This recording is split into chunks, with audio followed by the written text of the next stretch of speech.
Good day! For today's video, we will going to tackle all about the brown loss. But before we start, let us introduce first ourselves. By the way, to those who didn't know our names, I'm Rimarjan Yamba, together with my co-reporter. I am Mr. Ray Peter Guza. I am Gasjin Saris. I am Pinanag Gabatok. I am Sari Labis. I am Sigrid Dubin. I am Mr. Kayak. I am John Manuel. I am Michael Leonard. I am Charlie Francisco. I am Super Malaya. I am Joshua Davis. I am Doraemon Gilardo. I am Villardo Matino. I am Alina Saligado. And I am Maris Salvador Godero. And we are the Group 1. Let's start, and now let us proceed to our discussion.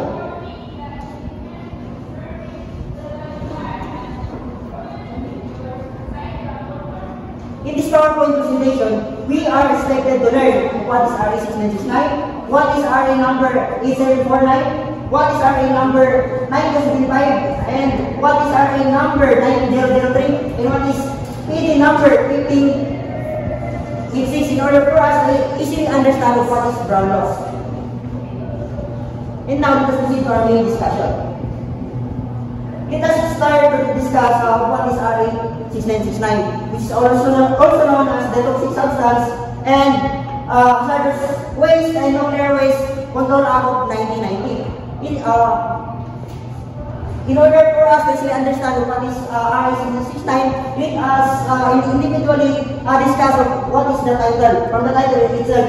So we talk about toxic substance. These are the substances which if enter or contact our body, it will create unreasonable risk. It will harm or danger to our health or to our environment. So, such for example, cyanide and mercury. So, we talk about cyanide. This is a chemical which is used in cleaning silver. So, the more na ma-expose na ng certain chemical, big possible na mag-create or mag-produce ato og unreasonable risk or injury or harm sa atong health. And if mo padulong sa atong environment, if expose sa environment, big possible po nga madawat atong environment. So, isang pa lagi, cyanide. So, cyanide, gamit siya sa pag-cleaning sa silver. So, the moment nga ma-expose sa dugay ang cyanide na chemical, big possible nga makumata, big possible nga mag-cause nga madawat sa atong kamatayon. So, yung sa atong kung itong about in the environment side, so kining cyanide na chemical gamit po siya kanang magdabol sa mga isda, which is maliit po nga mga isda. So the moment na magamit na ng cyanide, mabili na sa atong water na makuhaan sa atong environment. So big possible nga madawat po atong environment. So one example sa toxic substance. Kaya dalawang example sa toxic substance is mercury. So mercury na chemical, igamit niya siya sa kanang pagkuhan o gold bulawan. So para katong mga pinong nga mga bulawan is matibugol. So the moment na magamit ang chemical, kini ang mercury na chemical, so pwede siya gamiton legally. Pero pag masubraan sa big possible na makadawat sa itong maka-create of unreasonable risk or harm sa itong health or sa itong environment. So, meaning to say, dinilay nga balaw, dibuhat niya, so, hindi natin ipasabot sa purpose. So, ato sa i-discuss one by one kasi nasa title. So, mato siya, ato di manan, pag talk about toxic substance, atong di manan ani, mo siya mga chemical nga if the moment nga mo enter sa itong body or the moment nga ma-contact ani nga chemical, big possible nga maka-cause of unreasonable risk, danger or harm sa atong health or sa atong environment. Makadawa is gitawag na itong hazardous waste. So may hazardous waste, basura. So mao ni siya ang basura which is hazardous. So sabay di man nato magkala siya ang basura is hazardous. Atay upat ka karakteristik nga timanan nga patawag nato na siya nga basura as hazardous. Nga dapat isaparit nato niya sa atong mga solid waste. So, sa mga timanan, natin upat yung timanan. Gitawag niya siya TRIC, trick. So, if in case din siya nga basura is toxicity or reactability or ignitability or tawagan ni corrosivity, na siya yung mga karakteristik ng aning upat, either isa lang aning upat, big possible na gitawag na to siya, matawag na to siya nga hazardous waste. So, una, toxicity. So, may example natin toxicity. So, toxicity, example na is bumbilya. So, kaning bumbilya, if in time, makundira na, di natin siya magamit. So, dapat natin siya isip pa rin sa itong mga solid waste. So ibutan na to siya sa basurahan nga nagbutang hazardous waste. Nga mukulit ani katong mga garbage collector nga naka-register sa DENR. So isang pala ni katulad hindi ko lang natin upat na karakteristik. Una dito ay toxicity. So isang pala na bumbilya. So minta bumbilya natin yung price sa bumbilya. The fluorescent and lead na bumbilya. So kung may tawag lead na bumbilya, na siya chemical nga arsenic. Kung may tawag fluorescent, na siya chemical nga mercury. So the moment na ganun siya nga material, bumbilya, makontaminate, big possible nga if masod sa ma-enter sa atong body or sa direct contact na ng material, if makontaminate, big possible mag-cause of unsuitable risk or harm sa atong health or sa atong environment. So mana una toxicity nga karakteristik. Pagkadua, reactability. So kung ita reactability mo rin siya mga material nga the moment sensitive material nga the moment mabasa siya from a normal condition magtuon siya ito react siya ani nga condition. So mo na siya kung di man if kana siya nga material below ka reactability nga material. So automatic ilahi na siya nga basura dito sa butang na siya sa hazardous waste. So separate na to siya sa gitawag na to nga solid waste. Pangkadua nga karakteristik is gitawag na to nga ignitability, which is mawala siya katong mga basura nga flammable. So for example na is katong mga solvent nga mga material. So i-separate na to siya sa solid waste, buta na sa hazardous waste. Pangkaupat is gitawag na to nga corrosivity. So example na is katong muriatic acid.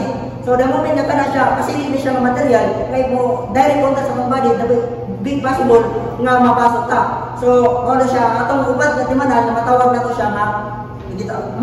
siya nga hazardous waste. So mato siya, pamana ta sa toxic substance of hazardous waste. Karon mo kusin na sa pagkatulong which is the nuclear waste. Kung itawag nuclear waste, ano siya, waste ka mo niya basura nga kuhan siya radioactive, which is mo sa mga basura nga nasa exposure sa dito sa pagitan sa nuclear power plant. Mo siya mga basura nga but the moment nga wala siya naman as finished product, consider siya as nuclear waste. For example, gloves or any katong basta material sa gigamit siya sa pagbuhat sa kana nga itay nuclear fuel or nuclear isotopes. So basta wala pa siya na-turn into kana nga product, wala pa siya na yung finished product, consider siya as nuclear waste. Nga inanili na to siya i-separate sa tawagan ni solid waste in order kay hindi siya nga basura if ma-direct contact sa atong body, big possible nga magkapos nga mag-certain unreasonable risk, injury or harm na kay sa tuwa. So karon ginaw na wala na explain kung sa coverage sa nga balaod. So dali na kayo subject sa purpose. So ang purpose ani in order ma-regulate dibuhat siya nga balaod, in order ma-regulate dibuhat October 26 1919 in Corazon Aquino in order ma-regulate, ma-restrict, ma-prohibit, and then the importation, manufacture, processing. So mo rin purpose. So sa akong day na, mo na siya katong mga material katong natin tiluan ng kaber. So toxic substance, hazardous waste and nuclear waste. So ang purpose ani in order ma-regulate ang paggamit or pag-dispose ato ng mga material, kay if dili ko siya ma-plaster o dili siya ma-dispose taro, big possible na makadaw sa atong harm sa atong environment. So mo siya all about the RA 669. So let us proceed to the next slide. So let us proceed to the definition of term that was used in this Act, the Republic Act 6969. If mabasa na to sa kanang kabalaw ang word na chemical substance, muna siyang mga substance which is makita nato sa periodic table of elements or compounds. So example na salt, carbon and for example nitrogen or any basta single pa siya occur in nature or makita siya in through reaction, makita mo na itawag na ito chemical substance. Example na salt, water, or any material na makita nato dito sa periodic table of elements, mana gitawag nato nga chemical substance. So ito na gitawag gitawag nato nga chemical mixtures. The moment nga katong chemical substance mag-mix na siya together, two or more substance, mana gitawag nato nga chemical mixtures. For example na nitrogen o carbon mag-mix, maputorn siya into cyanide. So mana gitawag nato nga chemical mixtures. So again, the chemical substance single na siya, occur in nature or ma-occur siya through reaction. Pag mag-mix na ito together itong itawag ito mga chemical substance, 2 or more substance na mix, itawag na siya, nato na siya chemical mixtures. Next.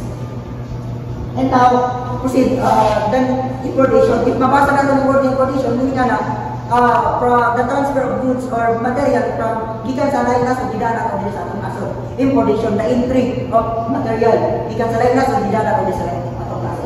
Next is the unreasonable rest. Ito man yung word na unreasonable rest. Pag mabasa na ito siya sa Republic Act number 669, meaning na kini siya mga material na siya possible harm if direct contact sa ito sa kung yung na for example, katong cyanide. So, gigamit siya pag-kuhan sa silver. The moment na may expose na nagdugay na cyanide, big possible, makakuha siya of harm, injury sa tuwa. So, muna siya, the possible harm or injury na may expose sa tuwa if na-expose na naman. Muna, ang tawag na ito, unreasonable rest.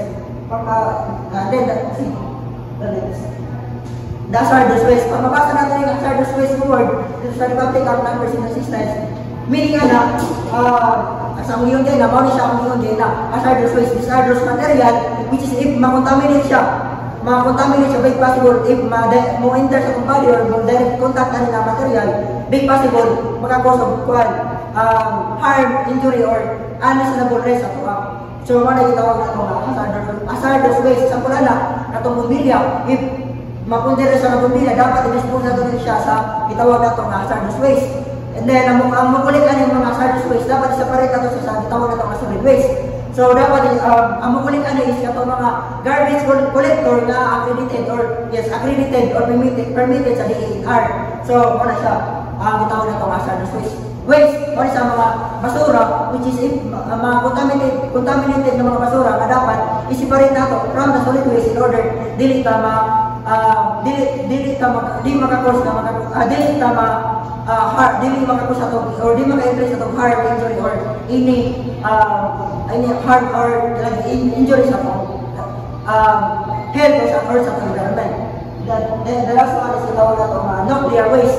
So, as what I said earlier, nuclear waste is basura dyan siya, basura which is found in the nuclear power plant, which is nasa radioactive exposure, which is dapat separate na ito siya ng mga basura in order ma-prevent na ito ang mga unreasonable rest. For example, cancer. So, big possible na ma-direct contact na ng mga material, mga cause na na-harm na may sa tuwa. So, that's all in my part. This presentation will be Mr. Torregosa, Mayor. The prohibited acts, the following acts of commission have been considered unlawful. In the Republic Act number 69, also known as the Toxic Substance and Hazardous and the Nuclear Waste Control Act of 1990. The prohibited acts of the following acts of commission shall be considered unlawful is the knowingly use the chemical substance of mixture which is the imported manufacture, process, or distributed in violation of this act, implementing rules and regulation orders.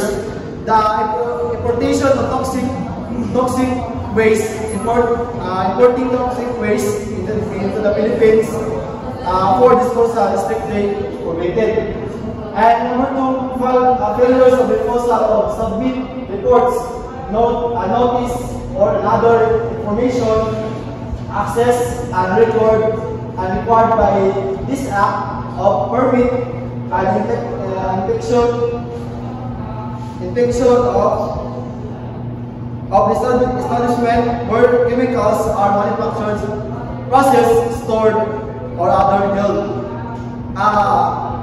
The exportation of hazardous waste, of the Philippines to another country for disposal is also prohibited. Failure or refusal to comply with the pre-manufacture or pre-importation requirements and costs or aid and facilities directly and indirectly in storage, importation, or bring into the Philippine territory. The manufacture and use of banned chemicals engage the manufacturer to use for chemical that ban strictly due to the hazardous nature. And number 4, improper treatment and disposal, incorrectly treating, storing, transporting, and disposing of hazardous waste or substance. And next, the penalties of this preventive acts is in section 14, the penalty of imprisonment of 6 months and 1 year and 1 day to 6 years and 1 day, and fine range from 600 pesos to 4,000 pesos shall be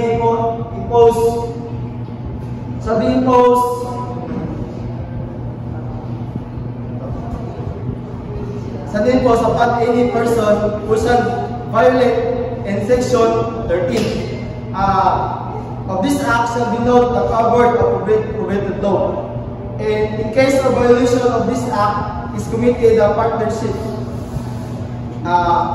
The scope of this law, the penalty in the Prohibited Act of Republic Act 69 specify various prohibited acts are related to improper handling, disposal of toxic substance and hazardous waste. This act include illegal importation and exportation, improper treatment and disposal, manufacture or using banned chemicals, and failure to comply with permits and regulation, failure to report incident, misleading or preventing false communication. Penalty nila is 6 months and 1 day and 6 years and 1 day and fine range 600 and 4,000. Next. The penalties in section 14, the penalty is imprisonment of 12 years and 1 day and 20 years shall be imposed upon a person who shall violate of this section and section 13. If the offender is a foreigner, he or she be deported and barred from subsequent entry in the Philippines after serving the sentence. The creation of a fund permitting of regulation in Republic Act 69 said 40 system of permits, clearness and compliance certificate necessary for initiate dealing with the toxic hazardous substances also outline produced for safe transportation, storage, treatment, and disposal of this substance. Only now the imprisonment 12 years, 1 day, 20 years. Section 14. The section 14, every penalty imposed for the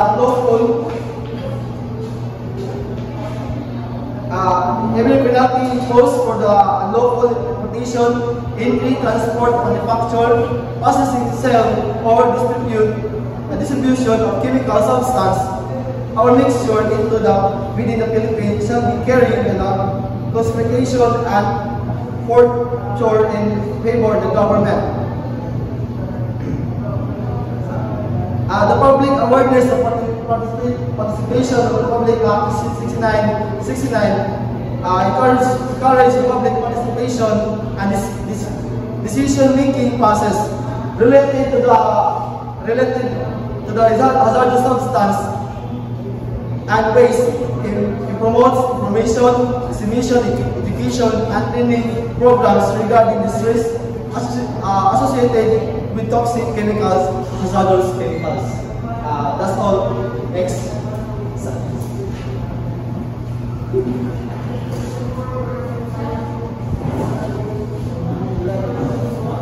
So, Republic Act number 8749, the Philippine Clean Air Act of 1999, laws that primarily governs and regulates air quality in the Philippines. So, this act was enacted June 23, 1999 by the 11 Congress of the Republic of the Philippines under the administration of Joseph Estrada. This act is a comprehensive act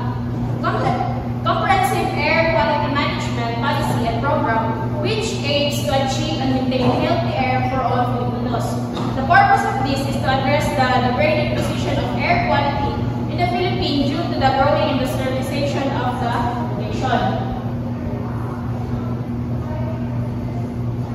Definition of terms as used in this act: air pollutant. So, ang air pollutant is mana siya ang mga pollution sa hangin. Example, ang carbon monoxide, sulfur dioxide, nitrogen.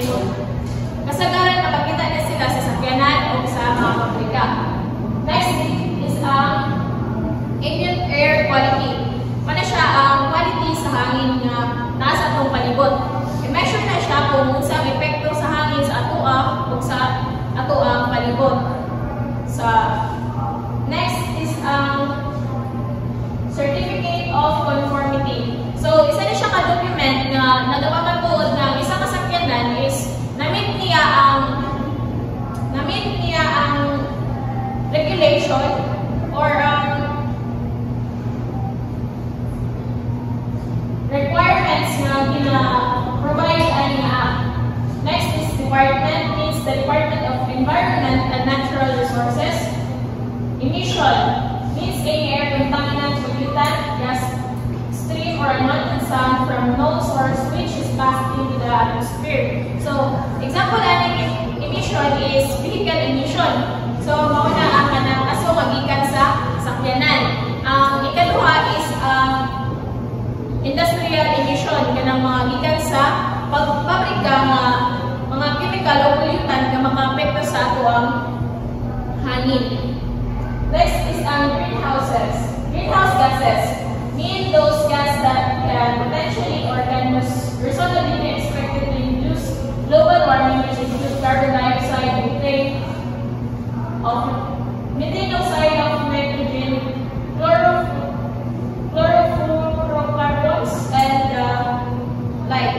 So, greenhouse gases are gases that trap heat in the atmosphere. So, the main greenhouse gases are water vapor, carbon dioxide, methane, nitrous oxide. The Earth needs greenhouse gases because the main gas in the atmosphere is the oxygen and nitrogen that cannot absorb heat. Next is infectious waste. So, honestly, ang mga medical waste nga pwede siya makatransmit o kanang sakit if dili siya proper ang pag-dispose sa iyaha.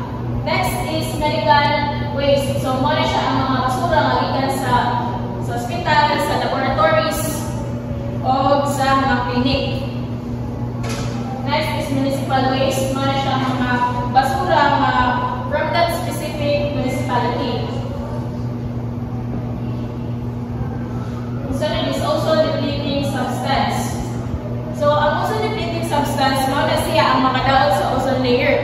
Ang example na is ang chlorofluorocarbons. If madaot ang atong ozone layer, so ang kasakitan ay sakit na kayo ang init nga atong mapil anak. So makakos na siya o cancer sa palit.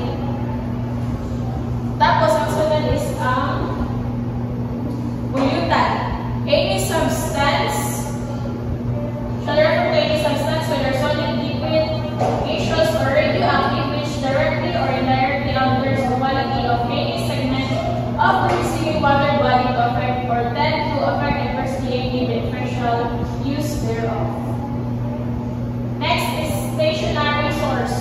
Ang stationary source is na siya ang dili balhin-balhin. Example na is kanang mga pabrika, power plant, o buwan pa nga mga building nga mag-pollute sa ato ang air. Ang sunod is ang motor vehicle, means a vehicle prepared by gasoline or diesel engine or by any means other than human or animal power. The transportation of property or goods in a public highway or street open to the public use. So, next is ang mobile source. Mobile source is muna siya ang any vehicle na mag-transport gahatag ang contribution sa pollution sa hangin. Next is ang gross violation. Shall mean 3 or more specific offenses with a period of 1 year or 3 or more specific offenses within 3 consecutive years, or blatant disregard of the orders of the PAG, such as of SIL, padlock, and other similar devices, or operating despite the existence of an order, foreclosure, discontinuance, or cessation of operation, and not irreparable or grave damage to the environment as a consequence of a violation or omission of the provisions of this Act. That's all. And the next is Kato.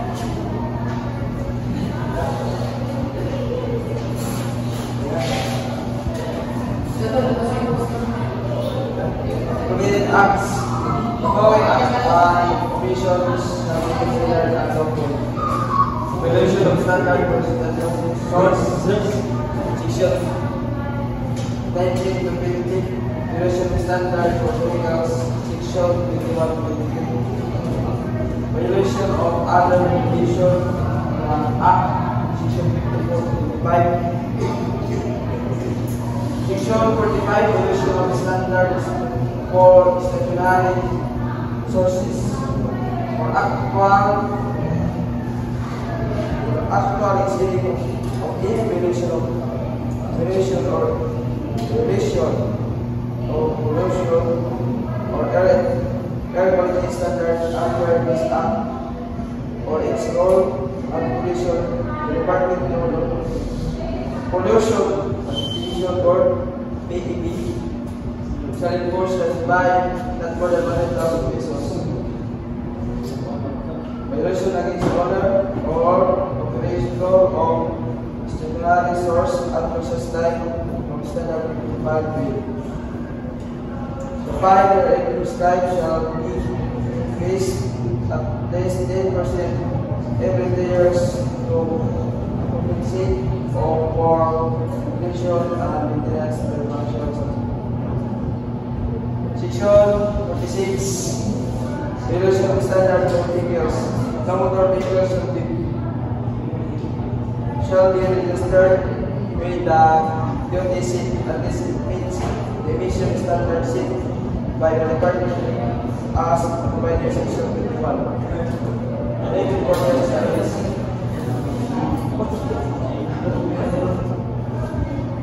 In addition, the driver and operator of the rented vehicle shall undergo seminar on pollution control management conducted by DOTC and shall also suffer the following penalties. First offense, a fine not exceed 2,000 pesos. Second offense, a fine not less than 2,000 pesos and not exceeding 4,000 pesos. And third offense, 1 year suspension of the motor vehicle registration and a fine of not less than 4,000 pesos and not more than 6,000 pesos. Any violation of the provision of Section 21 paragraph D with regard to national inspection and maintenance program, including technicians and facility, client shall penalized with a fine of not less than 30,000 or cancellation of license of both the technician and the center or both as determined by the DTI. All law enforcement officials and deputized agents accredited to conduct vehicle emissions testing and apprehension shall undergo a mandatory training on emission standards and regulations. For this purpose, the department, together with the DOTC, DTI, DOST, Philippine National Police, and other concerned agencies and private entities shall design training program. Section 47, fines and penalties for violation of other provisions in the Act. For violation of all other provisions provided in the Act and of the rules and regulations thereof, a fine of not less than 10,000 pesos but not more than 100,000 pesos or 6 months to 6 years imprisonment or both shall be imposed. If the offender is a judicial person, the president, manager, directors, trustees, and pollution control officer or the official directly in charge of the operations shall suffer a penalty provided. Section 48, gross violations. In case of gross violations of this Act or its implementing rules and regulations, the PEB shall recommend the proper government agencies to file the appropriate criminal charge against the violators.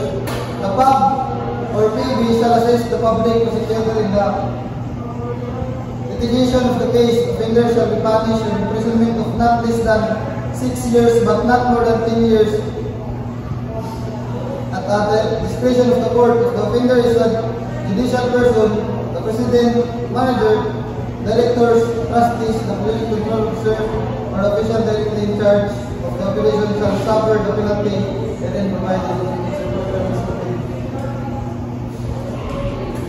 So now let us move on with Republic Act number 1975, also known as the Philippine Clean Water of 2004. So this law states that shall pursue a policy of economic growth in a manner consistent with the protection, preservation, and revival of the quality of our fresh and marine waters. So the definition of first or in the section 3 in this law was used in this act. First, the aquifer means a layer of water-bearing rock located underground that transmits water in sufficient quantity to supply drinking wells or natural springs. So, aquifer, the main purpose of aquifer is to are vulnerable to contamination by disease-causing microorganisms as well as from excess nutrients, pesticides, and other contaminants. So it feeds lakes and rivers. So they receive water from rainfall and river that connected to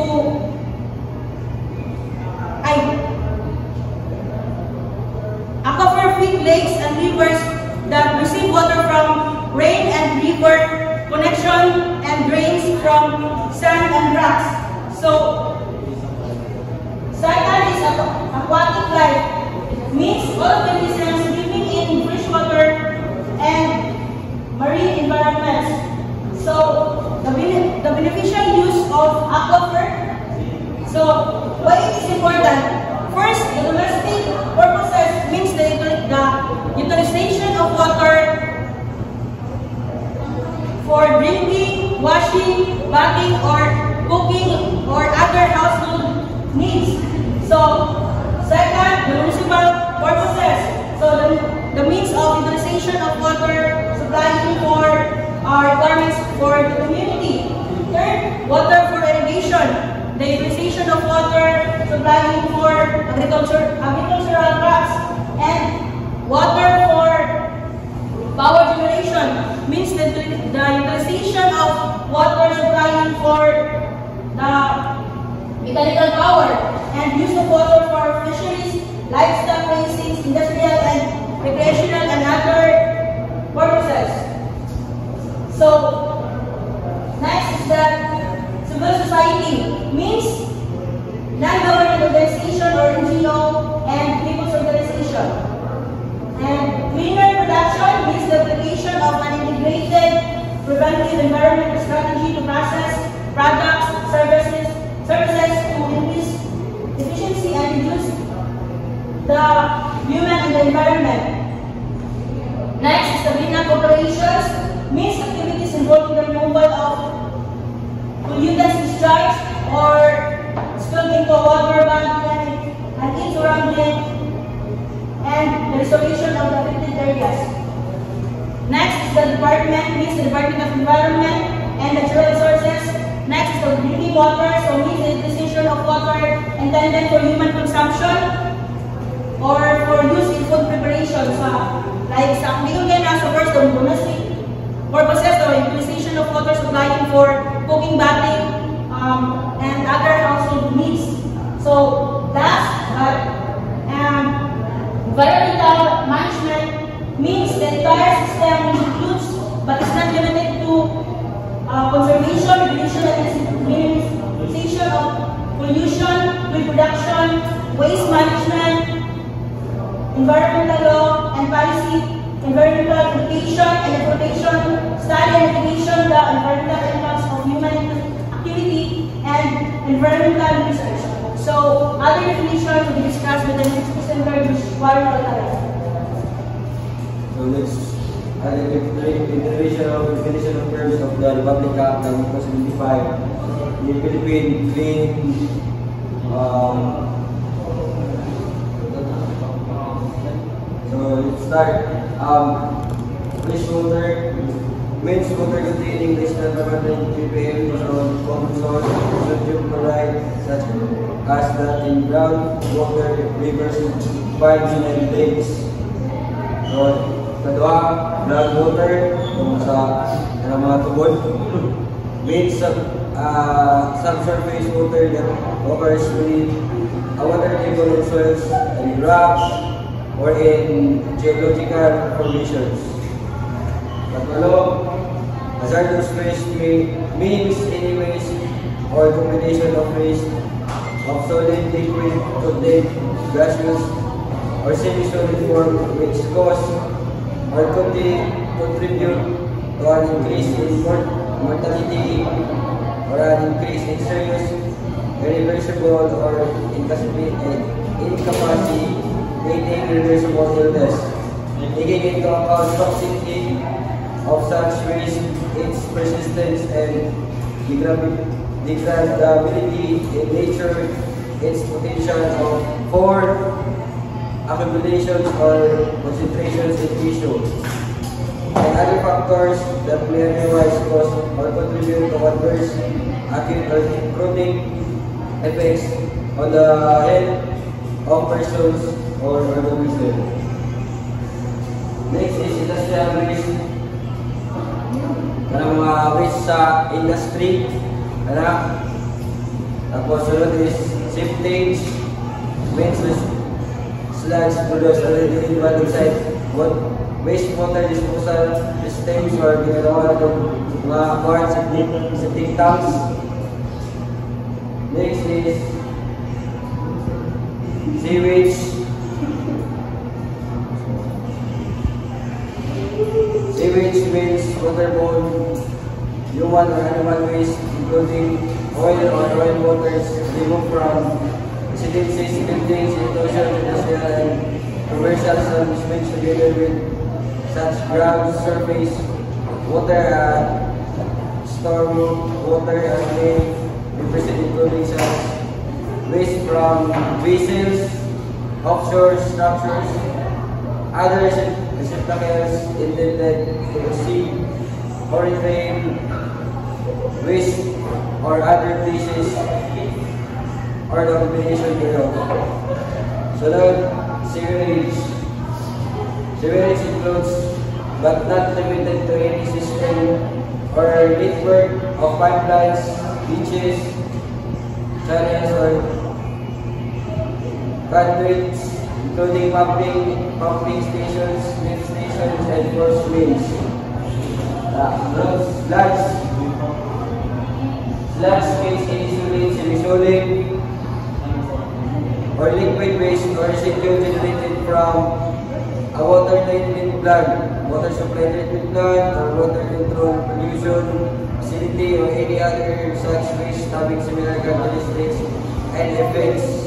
Surface water means all water which is open to an atmosphere and subject to surface runoff.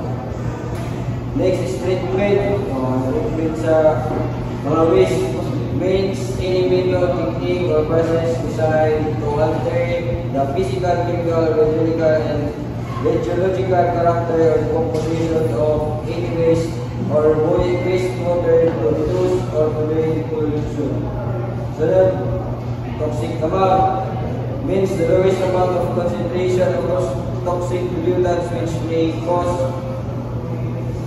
chronic or long-term acute or lethal conditions or effects to the aquatic life or health of persons or which may adversely affect the recently water uses. So, makita rin na dun sa process sa pag-treatment sa isang tubig na may ginagawa karon sa mga katawan. Sunod, waste. So, samtala naman sa waste. The next na is like wastewater. So, sa ano na example ng mga pictures, so doon na mga means waste liquid states containing pollutants. Next, water body makes both natural and man-made bodies of fish, brackish, and saline waters, and includes but is not limited to aquifers, groundwater, springs, creeks, streams, rivers, ponds, lagoons, waters, reservoirs, and so on and so forth. Water pollution means any alteration of physical, chemical, biological, or radiological properties of water resulting in the impairment of its purity and quality. Sunod, water quality, so it is understandable. Sunod is water quality guidelines, means the level for water constituent, fluid, or numerical values, or physical, chemical, biological, and bacteriological, or radiological parameters which are used to classify water resources and their use, which does not result in significant health risks and which are not intended for direct enforcement but only for water quality deteriorations or enhancements of the water quality and as basis for taking positive action in preventing, controlling, or abating water pollution. So the next slide is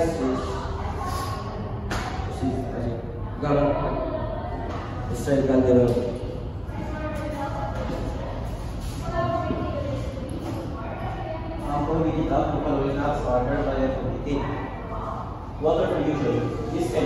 This kind of pollution typically includes the pollution water body in section 57. Groundwater pollution section 57. And chemical dumping in section 57. Illegal discharging depositing and exposing to deposited material that can directly or indirectly into the water bodies along the margin surface water where there is a safety they are able to wash into such surface water either the tide or storm floods or otherwise which are cause of water pollution or provides natural flow and water body. And second, discharge of injecting allowing the ship into the soil or the subsoil is substance intended for that would pollution groundwater with the waste and project and subject to the approval of the Department of Retail. Operating facilities are needed pollutants without values. Required permits after the permit to revoke of regulations, any regulations within. Number 4 is disposal of essential infectious medical waste into the seawater by reasons unlisted. Health, safety, and individual void of reason and dated by the big weight of enemy and unauthorized transport and unauthorized of dumping into the sea, water, feed, or solid waste of fine under the Public Act number 903. Operate of facilities of discharge allows safe willfully or through negligence for completed chemical substance or obligations placed under the Public Act 6969 into the water bodies or where the same should be liable for the waste in the surface run on coastal and marine river.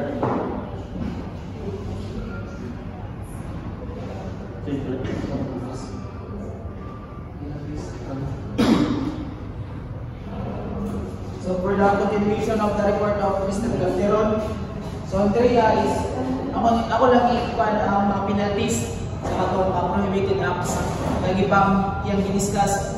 So ang penalties niya is unless otherwise provided wherein any person who commits of any prohibited acts. So katong ikuan ni Mr. Calderon na mga prohibited acts, if mag-commit o mag-violate ka ito nga mga acts is there's a penalty. Muna siya mga penalty. This act, maka-violate ka ito nga any of those provision of those acts is or implementing rules and regulations shall be fined by the Secretary upon the recommendation of PAB in the amount of not less than 10,000 pesos. Now, more than 200,000 pesos for every day of violation. So, next is the fines herein prescribed shall be increased by 10% every 2 years to compensate for inflation and maintain the deterrent function of such fines, provided that the Secretary, upon recommendation of PAB, may order the closure, suspension of development of construction or cessation of operation or where appropriate disconnection of water supply until such time that proper environmental safeguards are put in place and complies with the with this act or its rules and regulation and undertaken. So this paragraph shall be without prejudice to the issuance of ex parte order for such closure, suspension of development of the construction of cessation of operation during the pendency of this case. So the next penalty is failure to undertake clean-up operation.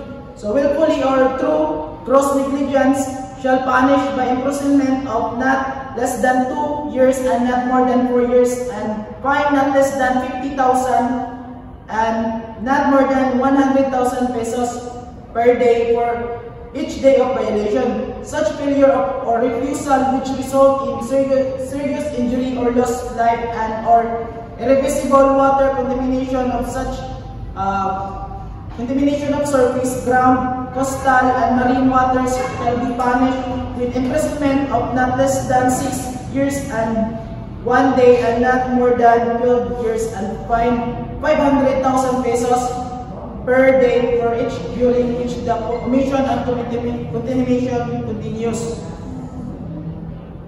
So next penalty is in case of the gross violation of this act, the PAB shall issue a resolution recommending the proper government agency file criminal charges against the violators.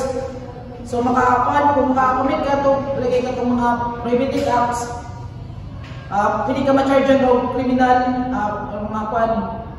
criminal charges against violators sa kung maka-commit ito sa prohibited act. So, gross violation shall mean of any following. First is deliberate charges for toxic pollutant identified pursuant to Republic Act 6969 in toxic amount. Second is 5 or more violation within period of 2 years. C. Ikatulo is blatant disregard of orders of the PAB, such the non-payment of breakings of seal or operation despite of existence of an order for closure, discontinuance of cessation of operation. So yung penalty is not less than 500,000 pesos or not more than 3 million pesos per day for each day of violation of imprisonment of not less than 6 years but not more than 10 years, or both at the discretion of the court if the offender is juridical person, the president, manager, and the pollution control officer of the official charge of operation shall suffer the penalty herein provided. So the last penalty is for violation really under Section 4 of Presidential Decree 979 or any regulation prescribed in pursuant therein, such person shall be liable for a fine not less than 50,000, more than 1 million, more than 6 years, or both, for each offense without prejudice to the civil liability of offender in accordance with existing existing laws.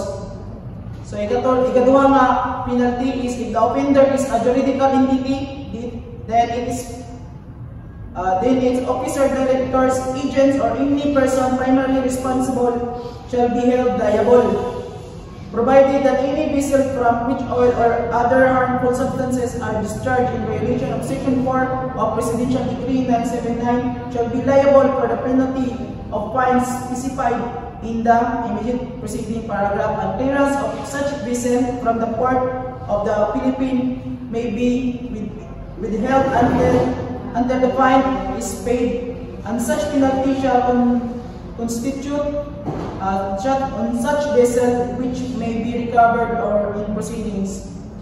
Ay katulo nga penalty is provided finally that water pollution cases involving acts or emission committed in a Laguna Lake Regional shall be dealt with accordance with the procedure under the Public Act 4850 as amended. So next reporter is Miss Francisco. Republic Act number 9003, the Ecological Solid Waste Management Act of 2000.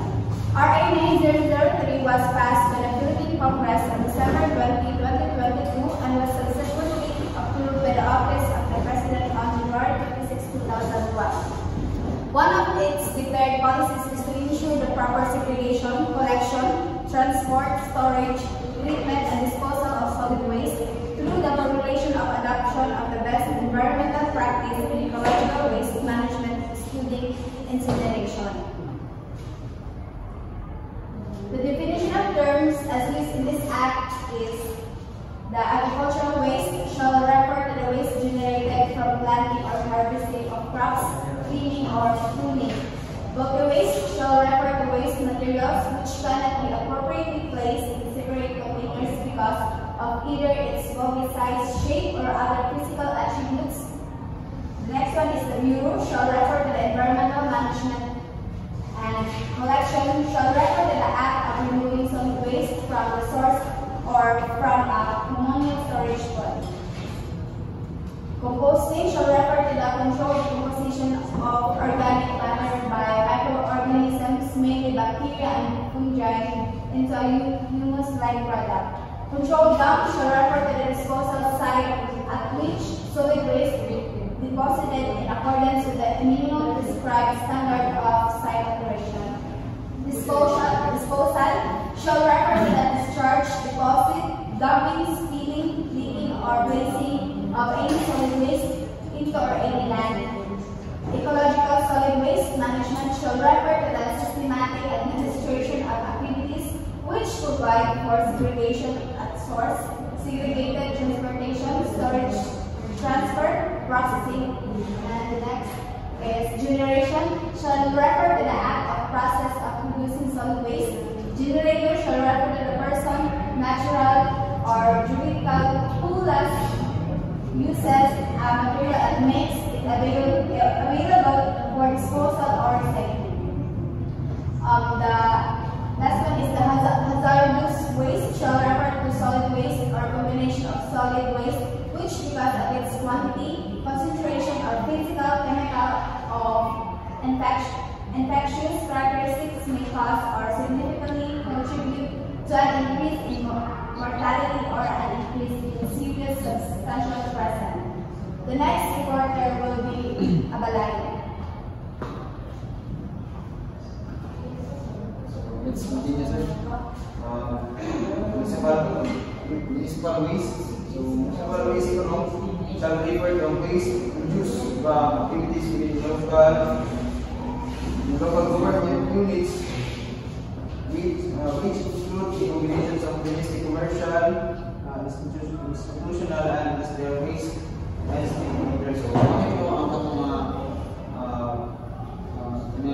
basura po, which is from the mga investments just like for example sa mga factories, and sa other company na dito po within that particular area. Then next is open dump shall refer to a disposal area wherein the solid waste are indiscriminately thrown or disposed of without due planning and considerations for environmental and health standards. So, kani open dump ko, no, just like for example, just like sa isa ka particular area na mostly ang kanang pinalabayan sa mostly mga dato nga company is nagalabay diha o mga klase-klase mga basura, then without the considerations of kanang local government na malaki, and then pasangkan na siya without planning and consideration for environmental health standards. So, just like for example, kanaling pinagtapon mga basura na wala na nag-relay with makadawat ko sa kanang palibot. And the next subpackets shall be for individual containers used for the source, separation, and collection of recyclable materials. So, just like for example, kanang mga big containers ginabutangan ng mga basura or kanang nagkakolekta, sila mismo nagkakolekta sa kanang mga basura sa, for example, sa community, or just like for example, kanang mga naka-facilitate ng mga basurahan, and then naka-segregate po. The recovered materials shall refer to material and byproduct that have been recovered or diverted from solid waste for the purpose of being collected, used, and used as a new raw material in manufactures of recyclable products. So, for example, kanang mga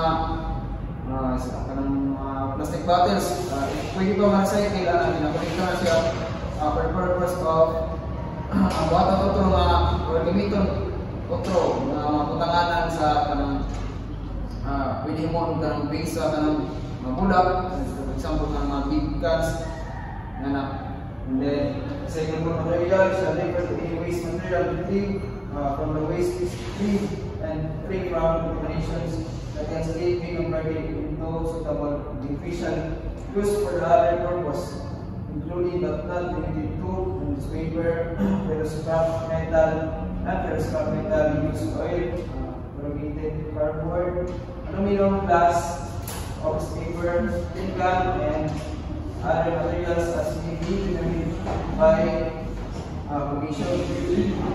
So, katulad mo pwede pa makakuan. So, ang kanil sa kamalotaya, so katulad pwede pa makakuan ko na pwede pa magamit. So, just like for example, ginakuan ko sila, ginakuha, din ginalahi, ginailuan. So, like for example, to create a new one food, lutuon sa nakibaling mga materials, plastic bottles, lutuon sila, para gamitin ang food nga other product or butangan sa other product sa mga company. Next.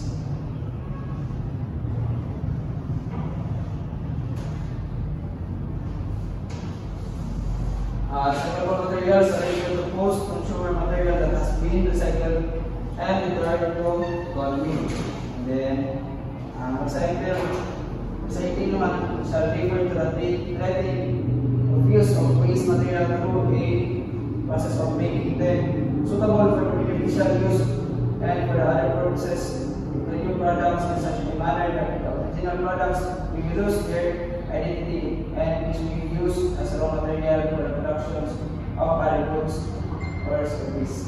So, like mga ito, so for example, kumuha na ako ng recycle, then lutuan lang ito siya mga plastic bottles para mas matabangan, para mas makatabang pa by the manufacturer, kumuha ito siya nga gamiton for other company, and then diba nakaputan dito sa plastic bottles. For example, naiga ng original na product din para mainisan ito siya, and then para makakita ang other products na makapagyan sa makatabang sa isang company. And then resource conservation shall refer to the reductions of the amount of solid waste that are generated or reductions of overall resources consumptions and utilizations of recovered resources. Something resource recovery shall refer to the collections, destructions, or recovery of recyclable materials from the waste stream for the purpose of recycling, generating energy, or producing a product suitable for the provision and use provided that such resources recovery facilities includes exploitation. The use shall refer to the process of recovering materials intended for the same or different purpose without the alterations of physical and chemical characteristics. So, for example, mga example kayo na ang isa ka butang, pwede ko sa gamiton, isa niya sa use, sa puti is connect na siya, ginagamit sa utro. Next.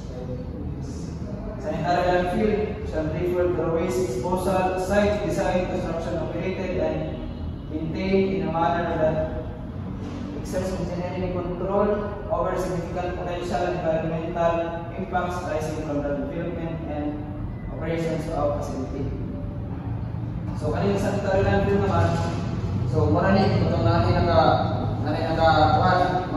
naka-specific sa kalugar na kana dia is labayan dito siya kanang mga basura din dia kanang ginapalit ko sa kabarangay o sa munisipyo dia ginahakot o sa kanang mga basura ginaputang, and then also napay naka-maintain sa endoan sa isa ka sanitary landfill ng mga tao. And then schedule of compliance shall refer to an enforceable sequence of actions or operation to be accomplished within the stipulated time frame, leading to compliance with regulation, prohibition, or standards set forth in this act, or any rule or regulation issued pursuant thereto. The secretary naman is shall refer to Secretary of the Department of Environment and Natural Resources. So isa siya sa mga manage para patungan ang value kahito. Siya naman ang mag-assign sa mga tao secretary. Then segregation shall refer to a solid waste management practice of separating different material routes in solid waste in order to promote recycling and the use of resources and to reduce the volume of waste for collection and disposal. So, mga ito, segregation is not specific na kabutang. Ang kanina basura is malata, biodegradable and biodegradable. Pag itoy na siya sa isa ka barangay para ma-segregate ang mga basura na pwede pa mapusdan o pwede pa mapinabangan din tatapong sa lahit ito sa katong mga malata o pwede malata. Next. Last slide, solid waste management will refer to the discipline associated with the control of generation, storage, collection, transfer, and transport, processing, and disposal of solid waste in a manner that is in accordance with the best principle of public health, economics, engineering, conservation, aesthetics, and other environmental considerations, and that is also responsive to public attitudes. Solid waste management facility. Solid waste management facility naman shall refer to any resources recovery system or component thereof, any system, program, or facility for resource conservation, any facility for the collection, source separation, storage, transportation, transfer, processing, treatment, or disposal of solid waste.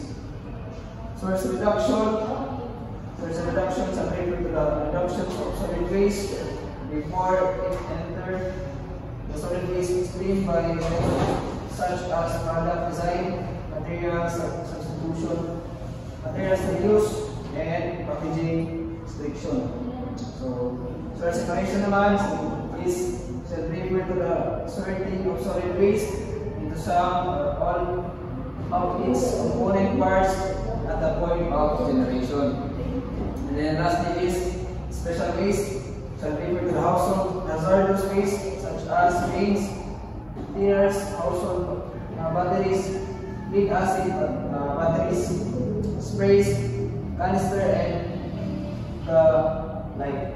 This includes waste from residential and commercial sources that comprised of bulky waste, consumer electronics, white goods, yard waste that are collected separately, batteries, oil, and tires.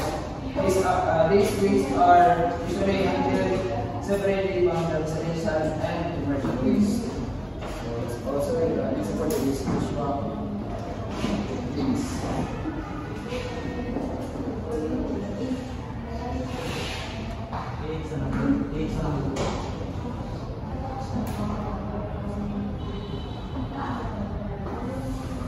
Prohibited acts.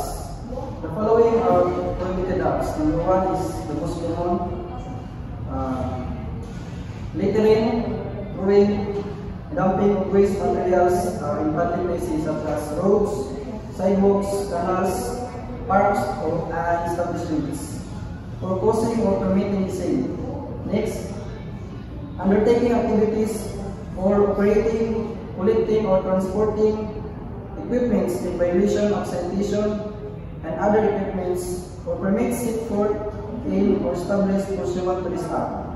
Next is the open burning of solid waste, causing or permitting the collection of non-segregated or unsorted waste, squatting in open dumps and landfills, open dumping, burying of biodegradable and non-biodegradable materials in flood-prone areas, unauthorized removal of recyclable material intended for collection by authorized persons, the mixing of source-separated recyclable materials with solid waste in any vehicle, box, container, or receptacle used in solid waste collection or disposal. Next, establishment or operation of open dumps as enjoined in this act, or closure of said dumps in violation of Section 37 of this act. Next is the manufacture, distribution, or use of non-environmentally acceptable packaging materials, importation of consumer products packaged in non-environmentally acceptable materials, importation of toxic waste misrepresented as recyclable or with recyclable content. Next, transport and dumping in bulk of collected domestic, industrial, commercial, and institutional waste in areas other than centers or facilities prescribed under this act. Site preparation, construction, expansion, or operation of waste management facilities without an environmental compliance certificate required pursuant to Criminal Law 1586 and this act, and not conforming with the land use plan of LGU. Next, the construction of any establishment within 200 meters from open dumps or controlled dumps or sanitary landfills. And last, the construction or operation of landfills or any waste disposal facility on any aquifer, groundwater reservoir, or watershed area of any portion thereof. The next reporter will report the penalties for committing such acts. Penalty of Public Act 903, the Ecological Solid Waste Management Act of 2000.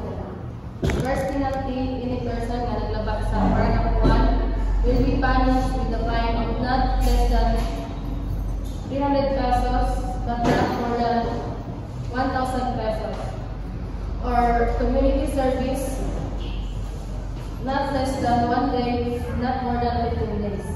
So example natin is kanang paglabog ng mga basura sa public place. Ikadumang penalty is paglabag sa paragraph 2 and 3 will be punished with a fine less than 300 pesos but not more than 1,000 pesos, or imprisonment of not less than 1 day to not more than 15 days. Ikatulo, any person na naglabag sa 4, 5, 6, 7 will be punished with a fine of not less than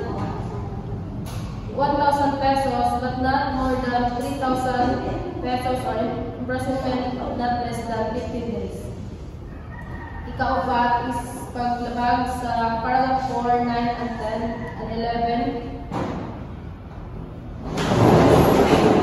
Pay a fine of 500,000 plus not less than of 5%, but not more than 10% of his net annual income during the previous year. So ang 5% trust sa iyang net income sa iyang previous year. The additional penalty of imprisonment of minimum period of 1 year but not exceed 3 years at the discretion of the court shall be imposed for second or subsequent violation of Section 414.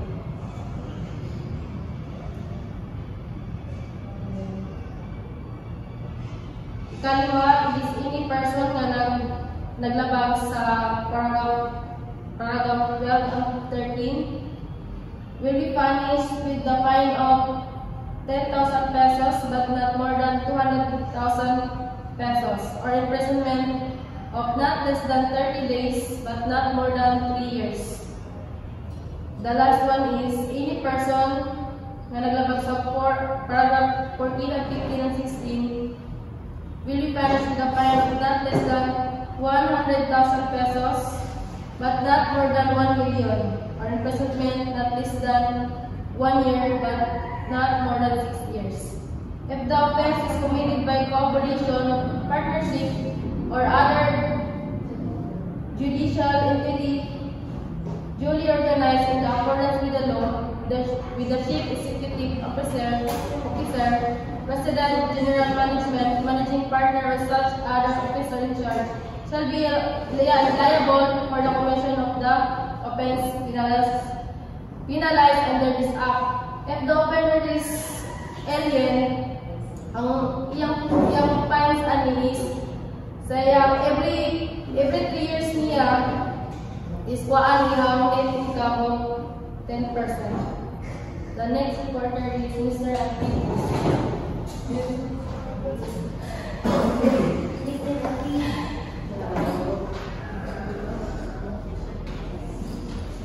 PD number 1586, the Philippine Environmental Toxic Statements System. So, yun nga wala ako disasya yung 12 sections then signed by Ferdinand Marcos June 11, 1978 in Manila. So, the very purpose of this law is to give protection, especially in our environment, as our main objectives to maintain a rational and orderly balance between socio-economic growth and environmental protection. So, sabi-sabi tayo siya na kanyang balaod ay ang iyang pinaka-objective ani is nasa balance between pag-develop sa ato economic and at the same time protektahan ang ato ang environment. So, mga definition of terms as used in this act, partnership, so para siya self-explanatory na pag-partnership, doon siya ka-tao, in one business na share of ownership. Then corporation is independent organization. Then environmental compliance certificate or any ICC, it refers to the document issued by the DNR-AMP that allows a proposed project to proceed the next stage of project planning, which is acquisition of approvals from other government agencies and NGOs after which the project can start implementation. So kaning ECC rather is mapun siya ang certificate nga dapat i-comply sa isang tao or corporation or organization na maghimo sila og project or project para ma-determine kung sa siyang project ang sa lugar ibutang kay para dili siya yung makahatag siya og negative effect sa ating environment. Like for example, ang isang tao is maghimo siya og project na poultry so kanang manukan. So kanang manukan kaning manukan is magkakos siya og air pollution tungod sa baho sa kanang mga dumi sa manok. So dapat ang kanila project is itukod siya o utang siya dito sa mga wala kayo mga balay o wala kayo mga tao na lugar para dito siya mag-cause of negative effects upon the environment. So the penalties and prohibited act, I explain the next quarter allegedly.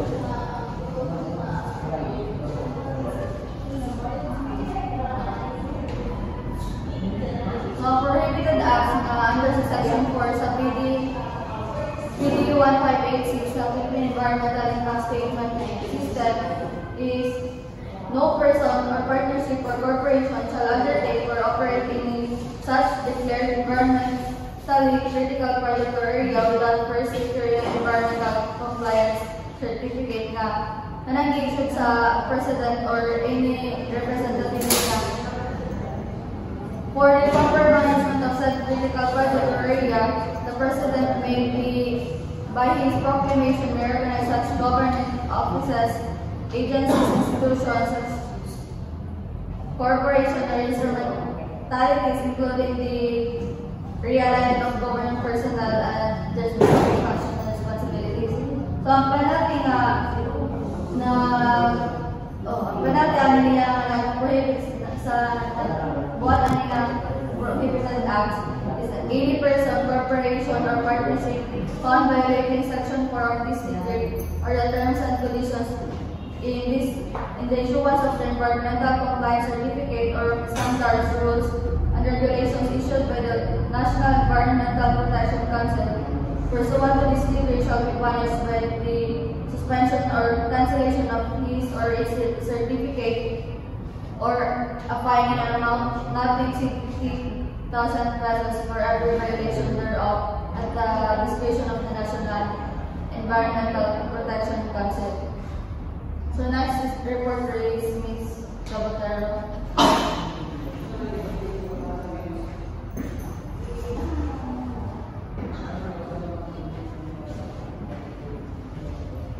Next is Brown Laws. Brown Laws is refers to the laws ng mga balaod nga nakadeal siya with pollution control and the regulation of activities na maka-affect siya sa environment. These laws and rules include those which control hazardous and toxic waste and chemical solid waste, management and rules on the conduct of environmental impact assessments. In addition, Brown Law is for land-related protection such as waste management, wastewater, air quality, and other land-related water quality protection. Last is what Brown Laws in the Philippines. Brown Laws in the Philippines refer to the environment regulation aimed at promoting sustainability and conserving natural resources. So that's all, and thank you. And we are the Group 1. Bye.